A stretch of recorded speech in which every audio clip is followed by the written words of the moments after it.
Iran जीत गया, Netanyahu ने हार मान ली। प्यूटन की वार्निंग, एक फोन कॉल पर ट्रंप लेट गया। जंग हम खत्म करेंगे, पासदाराने इनकलाब का सीज फायर से इनकार।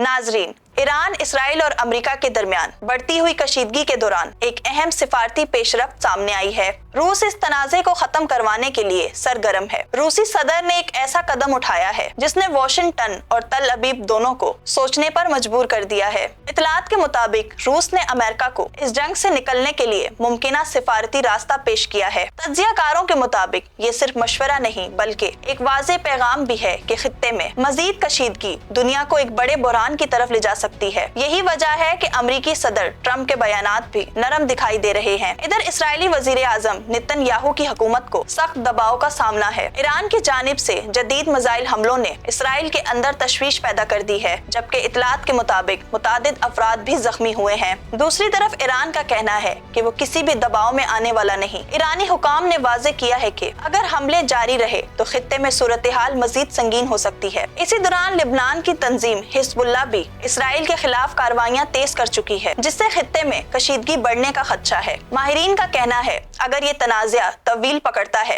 तो आलमी मईशत और तवानाई की सप्लाई भी मुतासिर हो सकती है। खास तौर पर अहम समुद्री रास्ता आबनाए हरमोस इस हवाले से इंतहाई हसास समझा जाता है। अब दुनिया की नजरें इस बात पर हैं कि बड़ी ताकतें सिफारती रास्ता इख्तियार करके इस बहरान को खत्म करेंगी या मशरिक़ वस्ता एक बड़े तसादुम की तरफ बढ़ रहा है। वॉइस ऑफ नेशन की वीडियोस देखने के लिए हमारा चैनल सब्सक्राइब कीजिए और बेल के आइकॉन पर क्लिक कीजिए ताकि आप हमारी तमाम आने वाली वीडियो से बाखबर रह सकें।